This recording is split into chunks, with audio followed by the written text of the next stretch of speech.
And I just want to move into the next speaker right now. So from this very light-hearted, funny stuff, we're going to bring in a beast of a speaker. Please give it up for Sander and his talk on the impact of feminism on masculinity. Take him away. Very important. You can also have two side angles, but in this case, maybe we should. Hey Sander. Hi. Okay, you can start by introducing yourself, where you're from, your age, and what you study. So my name is Sander. I'm 23 years old. I study international communication at the Hansa University of Applied Sciences, and I'm from Germany partially and from the Netherlands partially.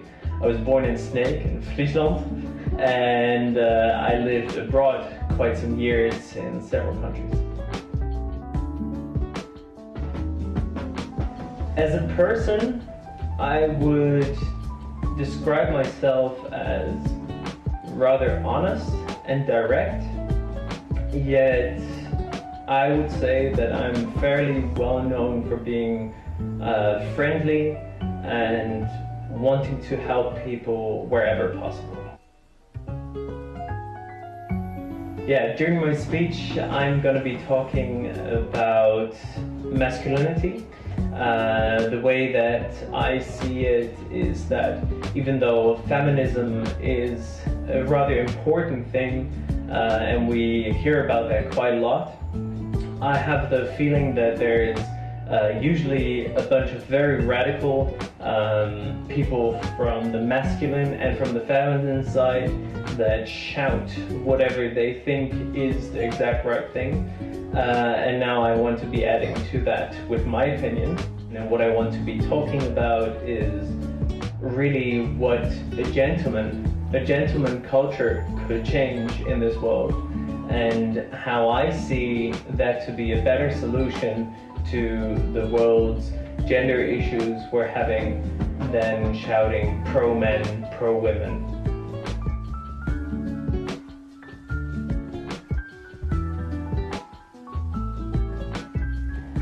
I think I'm mostly excited. I think the scary part might still come. Thinking like the couple of minutes before I actually go on stage. But mostly it is a challenge for myself. It's not something strange that I'll be talking about. So like the only thing I have to embrace is the fact that it is reproducing what I've probably been speaking to myself for the past couple of days anyway, so take it easy, enjoy. These are your 10 to 15 minutes where the focus is actually on me for once rather than on others. Ladies and gentlemen,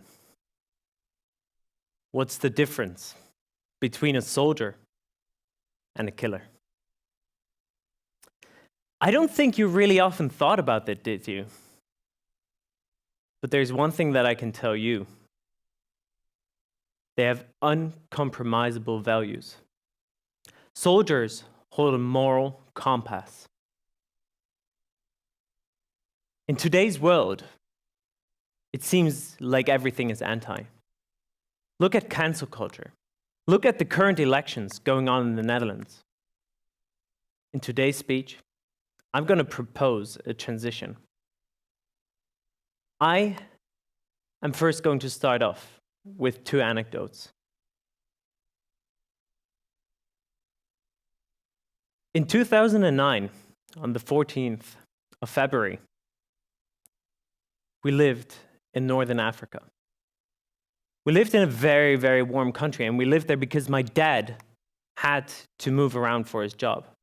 He worked from very early in the morning until usually late in the afternoon or even in the evening.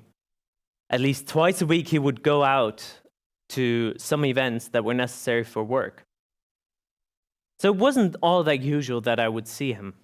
But this one day, I vividly remember picking my glass, picking my bottle from the fridge, pouring my glass, going outside, opening the front door, and I see my dad walking towards me. He had a big bucket of roses in his hands, 50 or more roses, red ones, for my mom. And the second anecdote, it was a beautiful day again, and what that means, living in Libya, around the beach, super flat waters.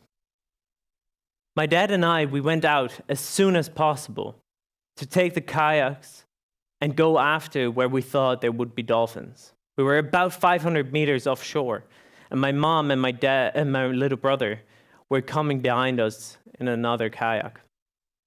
All of a sudden, we saw them swim, and we went after it. This young 12-year-old self going right after it, adrenaline gushing through my veins. My dad right next to me, probably not even having a workout or anything like that, because me with my small little arms. We ended up being there.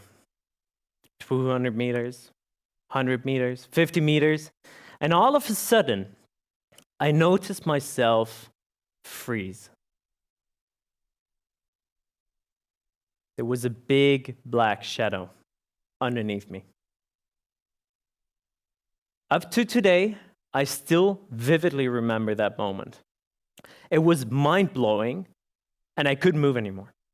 My dad, being in another kayak, couldn't really change anything about it, so he just stayed close and talked me through. I didn't know that dolphins would get up to 4 meters long and half a ton heavy. They could have been playing water polo with me. I couldn't have done anything, and that's how I felt. 500 meters offshore, helpless.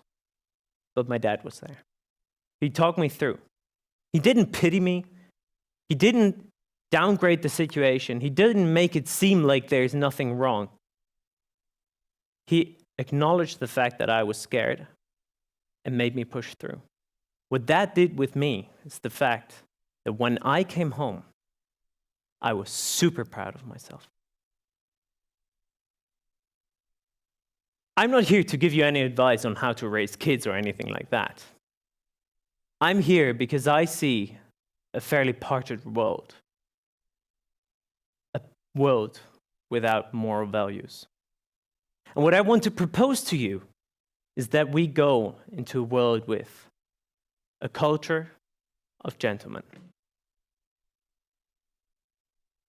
I think life is very much about learning. Learning you do very much through role models. From the moment you get out of the womb, you have to learn how to walk, how to eat, how to drink. Well, drinking goes fairly natural, but everything else you have to learn. How to dress, how to behave, everything. And who do you learn it from? Your parents. In the modern self-help industry, we call it mentors.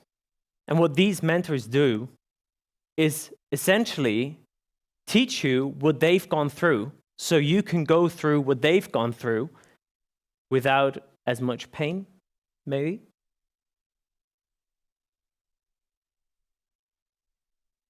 Society has a lot of awareness for women. But what's a man? Have you asked yourself this question? Boys certainly learn their behavior from women and men.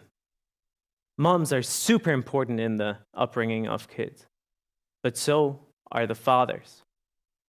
How else would a boy learn to deal with hormonally anxious, aggressive, and sexually oriented hormones? I wouldn't know how. In fact, that leaves me asking the question, what is the difference between a gentleman and a man? Back in the days, the British nobility had gentlemen as the lowest rank. I don't think you were aware of that. As a gentleman, one of the key things was to have respect. What that means nowadays is not that you hold open the door, as we might imagine, for a woman. It means that you don't care whether it is a woman or a man walking through that door. What this means is that you come true to your values, that you come true to your words. Nowadays, we call that integrity. And in our modern society, with social media, and as we will hear, phones all around us, your mental stamina is ever so important. When you come from a feminist background, maybe your peer group, maybe your family household, like mine, dominated by the urge to vote women into politics, you might ask yourself, why? By demonizing masculinity, we take away the possibility for generations of gentlemen to arise. Let me repeat. By demonizing masculinity, we take away the potential of generations of gentlemen to arise. Think back to the story I told you about Valentine's Day. Morality will always drive your behavior. And living in your anti-world that you're living in, serve with your strength and stand for something rather than against everything. Rather than being an activist and continually engaging in protests, create value and lead by example. When talking about leading by example, I want you to know that I am all for reinventing the pride of masculinity. I want more men to be able to say that I am proud of being a man, and I am devoted to become a gentleman. The solution I have for us all is rather simple.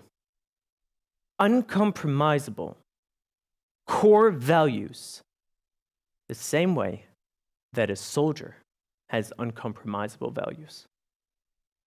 I'm all for respect, for integrity and mental stamina. Do you want to be a killer, or do you want to be a gentleman? Thank you very much.